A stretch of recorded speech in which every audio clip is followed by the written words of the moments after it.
요새 너 조금 이상해졌어 자꾸만 시도돼. Apakah kau akan mati, Tuan? Kumohon jangan sampai mati. Aku akan segera membawamu ke rumah sakit.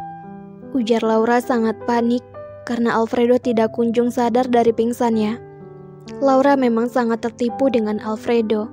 Sungguh aktingnya Alfredo sangat luar biasa. Alfredo pun tertawa keras karena berhasil mengerjai Laura. Bodoh, punggung hanya terlempar batu kecil bagaimana langsung bisa mati. Benar-benar gadis bodoh yang imut sekali, ujar Alfredo yang mengacak gemas rambut Laura dan memberikan kartu ruang VIP miliknya kepada Laura. Benar-benar Tuan kurang asem, ngerjain gue mulu hobinya.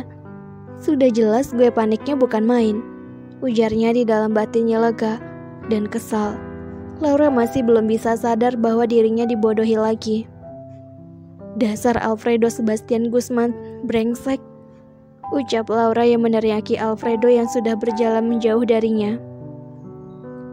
Ruang VIP Taman Versailles. Akhirnya bersih dari telur dan hal-hal yang dilempari tadi sangat tidak nyaman. Memanglah ya gadis-gadis caper banget.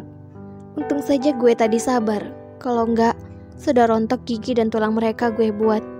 Ucap Laura yang berendam di bak mandi, membersihkan dirinya.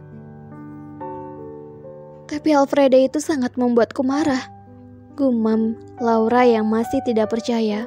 Dirinya yang kembali mengingat bahwa dirinya itu dengan mudahnya dibodohi oleh Alfredo. Ceklek, suara pintu terbuka. Laura yang masih belum menyadari pintu terbuka, menutup dirinya dengan handuk dan keluar dari kamar mandi. Nyamannya, seandainya gue nggak menyamar dan bersusah payah bekerja jadi pelayan di sini, mungkin gue akan mendapatkan fasilitas nyaman dan diperlakukan dengan baik, ucap Laura, sembari membayangkan dirinya yang dulu bagaikan seorang putri. William tepat berada di depan pintu kamar mandi, dan Laura masih asik bergumam tentang enaknya habis mandi dan tentang dirinya. Ini bukannya Laura kan? Ujar William, sembari mengernyitkan dahinya yang melihat Laura yang berada di dalam ruangan VIP. Laura auto langsung terkejut dong dengan kemunculan seseorang di depan kamar mandi yang ditempatinya. Kak, kenapa kamu bisa ada di sini? Ujar Laura yang melihat William berada tepat di depannya. Seharusnya saya yang bertanya seperti itu. Kenapa kamu bisa berada di sini? Ruangan ini khusus untuk penerus keluarga untuk beristirahat. Dan hanya ada 4 orang yang memiliki kartu ini, VIP. Ini, jelas William yang mulai mendekati Laura. Sial banget gue. Kenapa lagi dan lagi gue kejebak sama si William sih? Kenapa harus dia selalu yang memergoki wajah gue? Dan dia selalu yang melihat wajah asli gue. Menyebalkan sekali kelelawar badut satu ini, batin Laura kesal. Karena tubuh saya kotor, jadi saya meminjam kartu VIP ini dari Laura, pelayan kalian yang cupu dan jelek itu. Jelas Laura dengan sekuat kebohongannya. Oh, jadi kamu kenal dengan pelayan kami. Hebat juga ya kamu, ujar William yang mulai menyadari dan mengerti semuanya. Iya dong, jawab Laura dengan percaya dirinya dan sembari menganggukkan kepalanya berkali-kali. Namun matanya tidak berani menatap ke arah William, sehingga ia mengalihkan pandangannya ke arah yang lain. Oh, kamu memang gadis yang sangat bersemangat. Saya tidak pernah tahu kalau kamu juga bersekolah di kampus Taman Versailles. Tidak terbayang bisa bertemu di sini. Apakah ini takdir kita, ataukah kita benar-benar berjodoh? Jelas William yang mulai mendekati Laura. Omong kosong. Ogah banget gue berjodoh sama lo. Dasar kepedean amat lo jadi laki-laki, batin Laura. Titik merah ini. William melihat titik merah di daerah leher gadis di depannya ini. Akhirnya William tahu bahwa Laura yang cantik adalah Laura yang jelek. Laura yang jelek adalah Laura yang cantik. Saya ada keperluan lain, saya pergi sekarang. Lain kali, saya akan menemanimu sampai jumpa, ujar William yang ingin segera keluar dari ruangan VIP ini. dan ingin memastikan sesuatu. Dan Laura menghela napasnya lega karena akhirnya William pergi juga dari hadapannya ini. Siapa juga yang mau ditemani sama kamu? Ucap Laura yang berani mengatakan itu karena William sudah menjauh darinya. Dan Laura bersiap-siap dan memakai seragam cadangan yang disiapkannya dan tidak lupa penyamarannya. Laura keluar dari ruang VIP ini untuk mengembalikan kartu VIP pada Alfredo. Laura, ucap William yang sedari tadi menunggu di samping pintu luar ruangan VIP. Laura yang mendengar suara William dan melihat William tepat di sampingnya membuat Laura sangat terkejut. Astaga, bikin saya super jantungan saja. Kau mengagetkan, ku tahu. Ujar Laura yang membeku karena sejak kapan William berada di sana. Laura pelayanku, kau di ruangan VIP ini juga ya?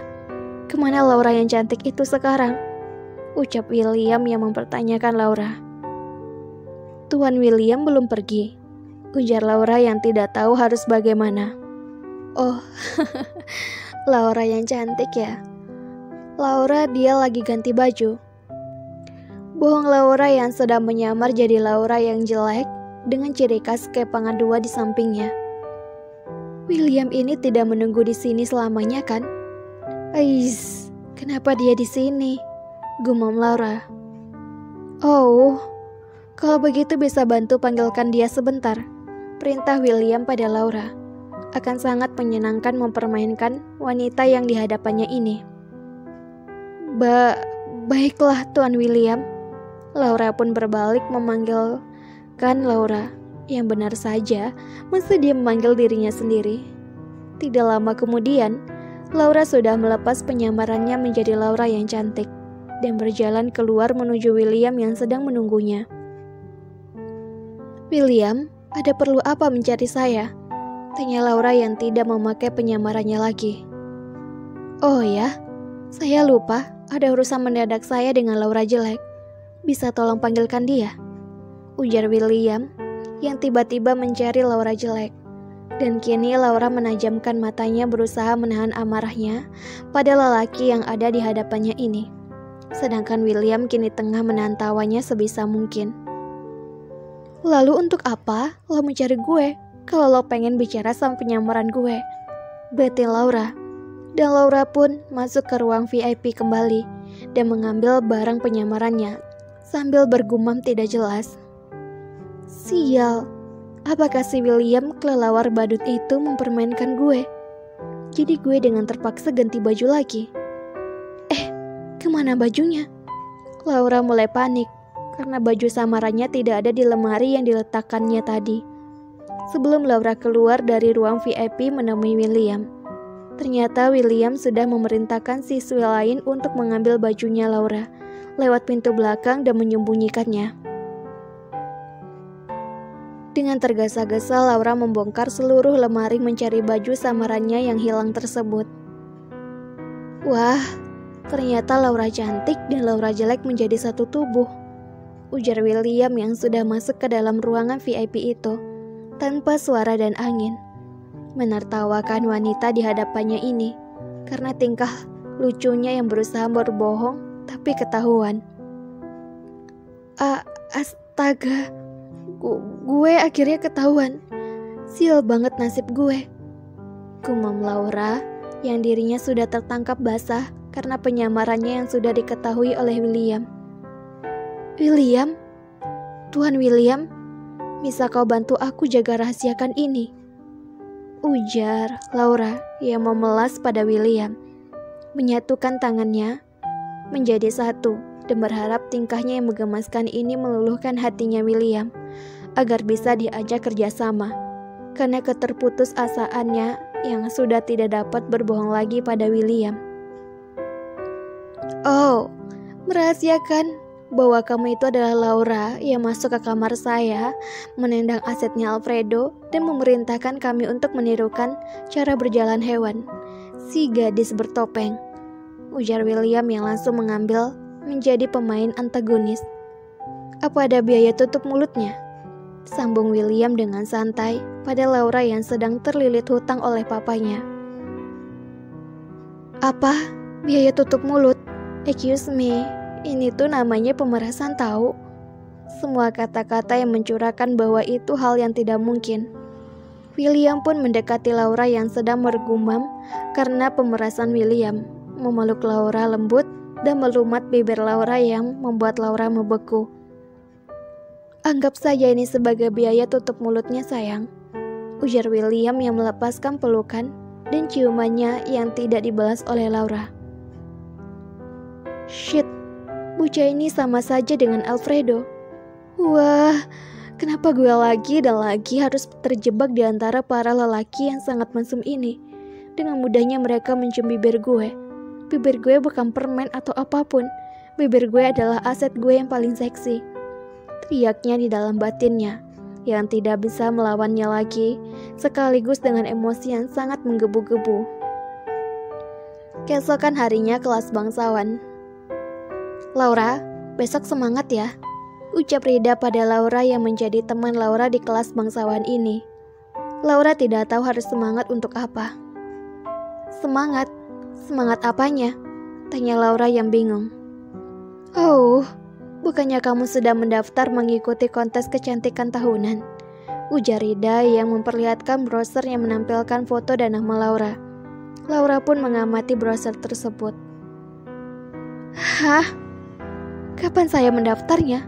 Pasti ada yang mau mempermalukan saya lagi, ujar Laura pelan. Ruang makan Versailles Garden. Laura yang menyiapkan makan untuk keempat tuan mudanya ini tanpa semangat sedikit pun. Karena pikirannya yang tidak menyenangkan, tahu dirinya akan dipermalukan lagi. Tuan, makanannya sudah siap, ucap Laura lesu dan pergi ke kamarnya. Hari ini sepertinya Laura kurang bersemangat. Apa terjadi sesuatu padanya?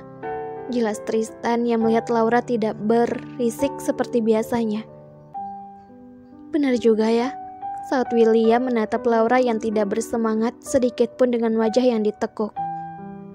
Alfredo, apa kau tahu sesuatu? Tanya Brandon dan diikuti lirikan dari Tristan yang juga kepo dengan jawaban dari Alfredo. Mungkin ada hubungannya dengan kontes kecantikan, ujar Alfredo dengan santainya dan menikmati makanannya. Kontes kecantikan? Kenapa kau daftarkan bocah jelek itu? Mana cocok itu untuknya? Ujar Tristan dengan perasaan terkejut. Yap, ujar Alfredo singkat. Cih, benar-benar bodoh. Kalau kontes, kejelekan baru dia mendaftar, dan itu baru pantas untuknya. Jelas Tristan pada Alfredo, Brandon, dan juga William. Tristan berdiri dari tempat duduknya menjauh dari meja makan dan menuju kamar Laura. Gue bakalan tanyakan langsung padanya, ucap Tristan. Laura yang tidak tahu bahwa Tristan akan ke kamarnya. Laura yang melepaskan ikatan rambut yang menyisakan satu rambutnya yang tetap terikat dan melepaskan kacamatanya membuka penyamarannya. Karena ini adalah kamarnya sendiri, tidak akan ada masalah membuka samarannya. Gue pasti akan dipermalukan dan ditertawakan lagi, ujarnya yang melihat pantulan dirinya di cermin dengan wajah yang sangat bimbang.